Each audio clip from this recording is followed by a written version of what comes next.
all right, I can't stop now. So the thought is she's about ready to meet somebody. She's a working prostitute going to meet a man. Liz Stride, working prostitute, went to meet a man. Hour later, at 12:45 a.m., she's discovered dead in Castle Alley. Now, again, if you went back to the Martha Tabor murder, she went to George Yard. Her prostitute friend went to Castle Alley, so it's right in the same spot.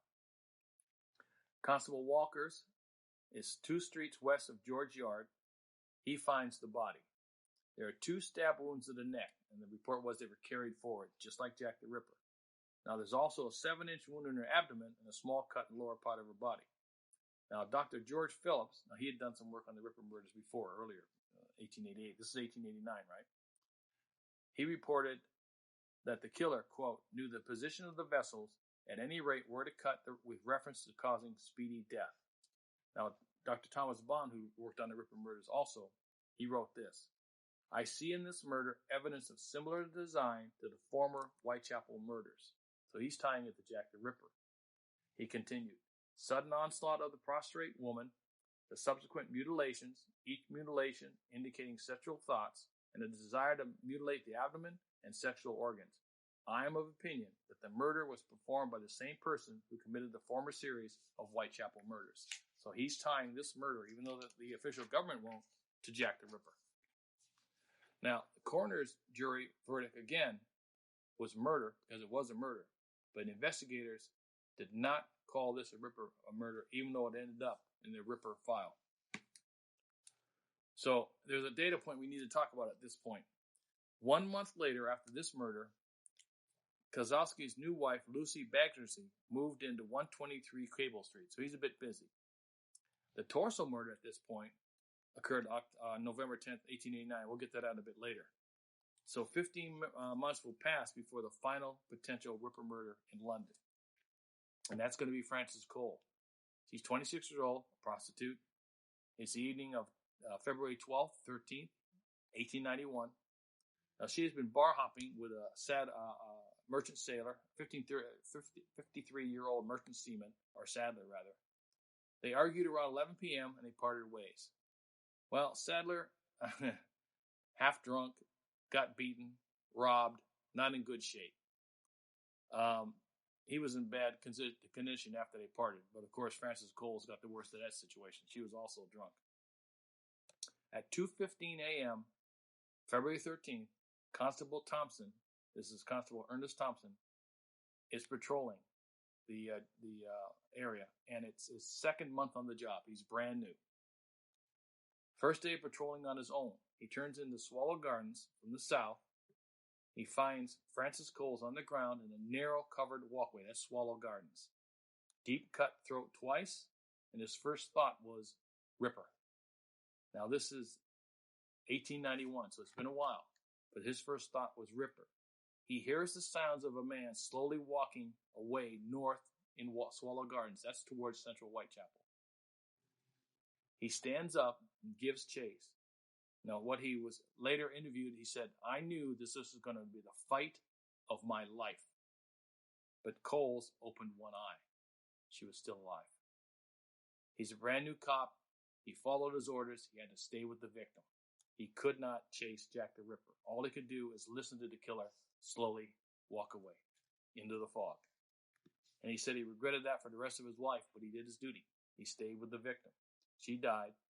Later, Thomas Sadler was arrested. He was soon released. They proved that he wasn't the killer. He was drunk. Now, east of Swallow Gardens is Cable Street. That's the home and business of Kozlowski. He just moved there, 123 Cable Street. So again, we're in a killing field near where he's living. So he keeps moving. The bodies keep moving. Now, this is the final potential Ripper murder. And by this time, Inspector Abilene and most of the other officers had moved on to other matters. Because again, government was saying these are not Ripper murders. So they're going other directions. Oh, wow. That's crazy. One thing that I keep noticing, I kind of want to bring like a little bit of humanism to it. A lot of these women were like, they're sort of prostituting themselves for like food, right?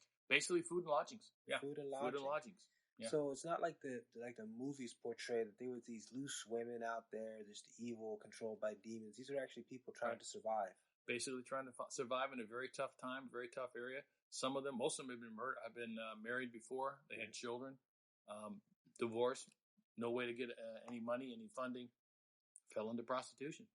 And it's a time when women were kind of like second-class citizens, right? Well, everybody in the East End essentially was a second-class citizen. Okay. I mean, it was a very poor, corrupt area, but especially the women, yeah. Because like when I hear you discuss Jack the Ripper and the victims, it sort of brings like a humanism to the victims, that they weren't just these because the movies always try to portray the victims as these very shallow out robbing men. The prototypical Hollywood prostitute, which all you gotta do is change the accent. Same could be said for the Wild West bar prostitute or the East Coast New York, but the London prostitutes, these seem to be women just trying to live day to day in a brutal environment, and they were just sort of like gazelles on a Serengeti, picked off. Yeah, exactly. He's picking off the ones who were that he knew. He must have known them because he was targeting specifically prostitute, and they were basically trying to survive. I mean, it's a very rough area to try to survive in, and they did the best they could. Now they have a serial killer trying to kill them. They got disease, starvation, all kinds of alcoholic and probably narcotic problems for that time. There wasn't a lot of narcotic problems, but a lot of drinking. A lot of drinking. And what's interesting is that you had individuals on the West End of London. Some of the people were writing stories about it, etc. Some people in government. And one individual, I forget his name right now, simply said that the women of London, most of the women of London, are as safe in their bed today as before Jack the Ripper arrived. He said it's only a very small area of London to begin with and a very specific target audience. So the hysteria that he's going to be in anybody's bed anytime simply didn't make it. Well, it wasn't a popular thing to say, but it was the truth. He was targeting a specific group of women in a specific, very small, tiny area. But as the people of the East End would say, that may be true, but they were our women. Wow, and that's deep. Because even though they were prostitutes, the community still loved them. The community was still willing to fight for them and still willing to look for the killer and protect them. Wow, that's a very deep statement. I guess that goes back to a time when we were more human. Could be, and it's borne out by the many, and I mean many, thousands who were at their funerals. Wow, thousands that were at their funerals. You go to a regular funeral back then, 15, 20, 30 people maybe. Mm-hmm. We're talking when they buried Mary Kelly, they were lining the streets. Thousands of people saw her to her final end there.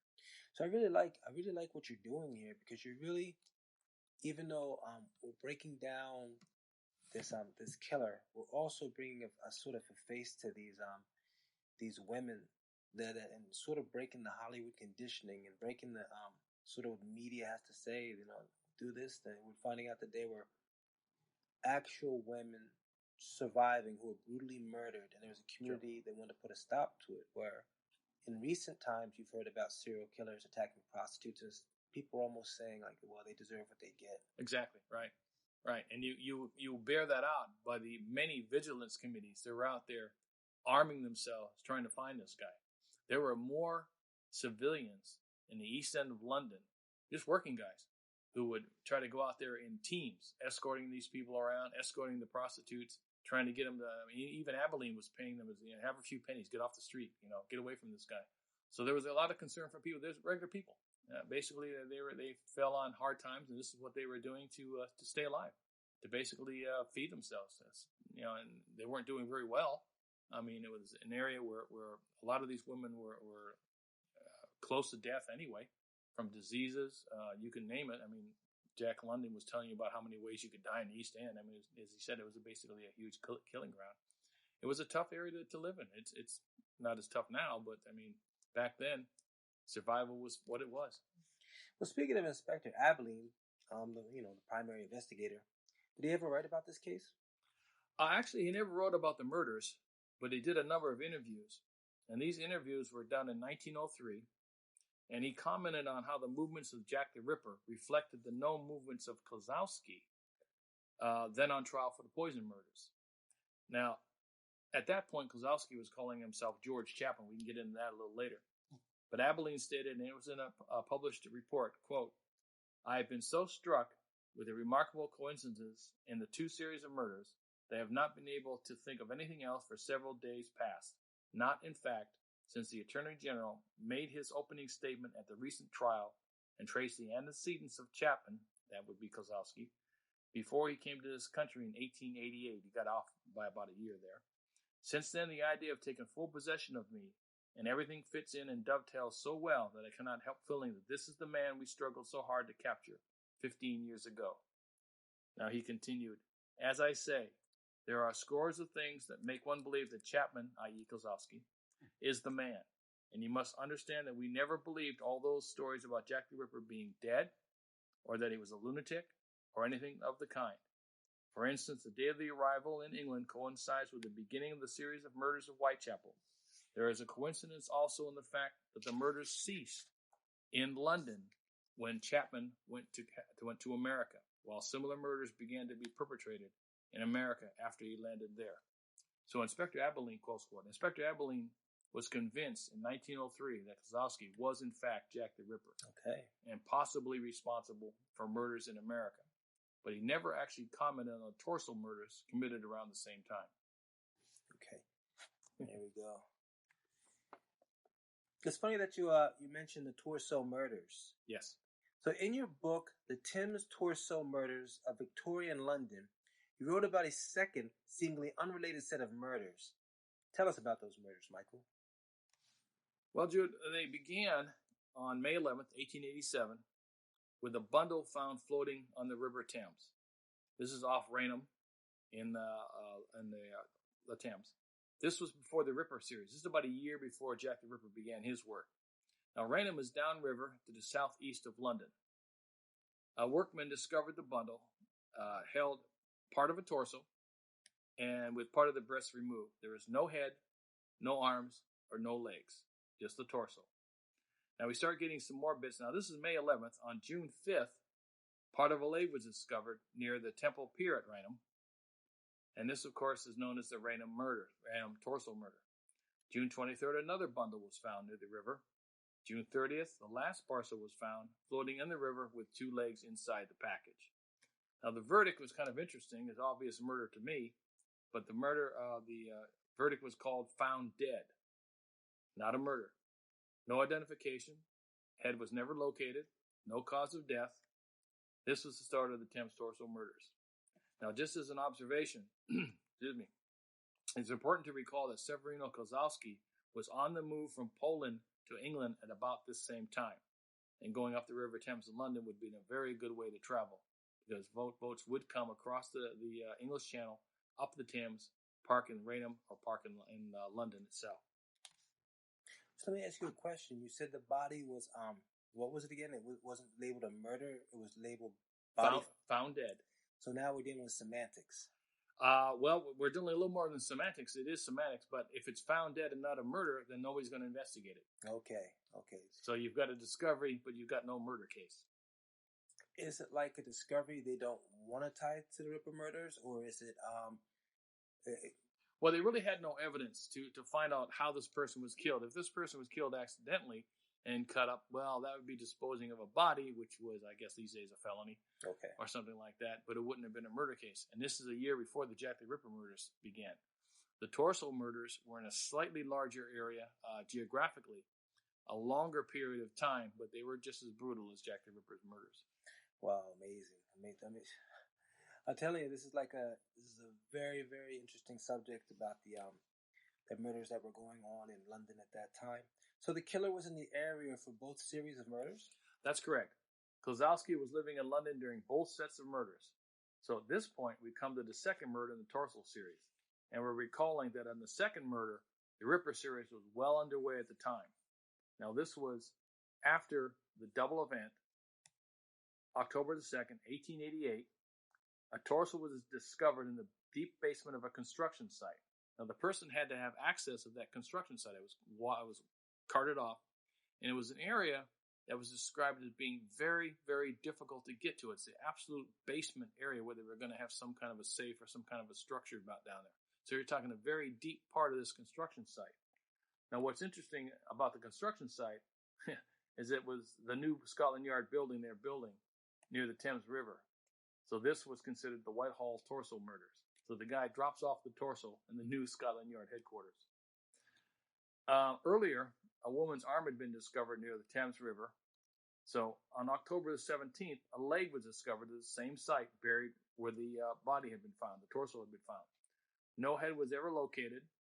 The report from the doctors was that it was a 25 to 30-year-old female. Now, they can't tell about the person. They never got identification. They don't know whether she was a prostitute or whatever. Probably was. But again, no identification. Now, Dr. Bond, who would work on the Ripper case, reported, quote, "We found that the leg had been divided at the knee joint by free incisions that very cleverly disarticulated without injury to the cartilages." So once again, the doctor is saying this guy had surgical skills in taking apart the torso. This was not somebody hacking it up with a hatchet or some kind of machete or something like that. He indicated the individual cutting up the body had more than just basic surgical skills. Now, there was a coroner's verdict on October 22nd, 1888. Verdict again, found dead. Again, not a murder. No identification, no cause of death. So this is the second time we've got a victim in the torso series that is called found dead. Again, no investigation. So we move on to the third torso murder. This is June 8th, 1889. Now this is about a year after the Central Ripper murders, but the Ripper murders are still going on. Elizabeth Jackson, she was the only one identified during the torso murder. She's the third one. She's a working prostitute, 24 years old. And this was a month before the Mackenzie murder, which was Claypipe Mackenzie, which was the Ripper murder. So a month before her murder, we have another murder victim, another series, the torso murders.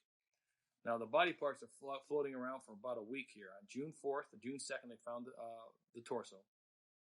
June 4th, they found the leg and body parts pulled from the river. June 6th, the trunk, major part of the trunk, was found near Baggersea Park, right across from Thames River. Neck, shoulder, other parts off Walkington Wharf. Again, the next day, June 7th, they found a leg near the Wordsworth Bridge, body parts of West India Dock Road and Palace Wharf. These parts are being found all over the river, at both sides of the river. Next day, June 8th, part of an arm and a hand off Southwick. A thigh and other parts are found along Chelsea Embankment. June 9th, the last body part. We're kind of running out of body parts to find here, to be honest with you. A liver was found floating off Wapping on the Thames. Now, they never found the head, but she was identified because of tattoos and various other aspects of her body. The only one in the torso series that was identified. This time, the verdict is willful murder. And it's about time, since they've had two already, the same killer. What's interesting is, again, we have Dr. Bond. His report is, quote, "There was a great similarity between the condition as regarding cutting up of the remains and that of the found in Raynham and at the new police buildings on the Thames Embankment." So Dr. Bond, close quote, Dr. Bond tied together these three murders to a single individual. But again, it's interesting that even though you've tied together three of these bodies, if you will, to a single killer, they still allowed the other two to just be found dead. So, as a basic observation, this becomes a critical murder in the series of torso murders and Ripper murders. This next case could be the key to solving both those series of murders. And this is the Pinchin Street torso. Now, this was a body that was about to be dropped within easy sight of Kowalski's new home and business. So it's a very critical murder. This is just after the major portion of the Ripper murders have been committed. It's November the 10th, 1889, and they discover the torso of a woman under a railroad arch off of Pinchin Street. That's why they call it the Pinchin Street torso. It's just north and across the street and across the tracks from Kozlowski's new residence on Cable Street. So he's living in the building where Martha Tabin was killed. He's down the street from several other victims. He's moving now outside the Great Search area we talked about before. He's on 123 Cable Street, and a body drops right across the street, essentially. You could literally hit the body with a rock from where his business and house is. Okay. So the bodies are moving along with this guy. Now, again, you got to ask yourself, if this guy's not Jack the Ripper, then the Ripper is following him around and putting body parts and torsos where he's living and living. Now, the one individual who did a very good description of the situation going on at that point was a guy named Hargrave L. Adam. In 1930, he wrote a book called Trial of George Chapman. This is about the 1903 poison murder trial, and we'll talk about that a little later.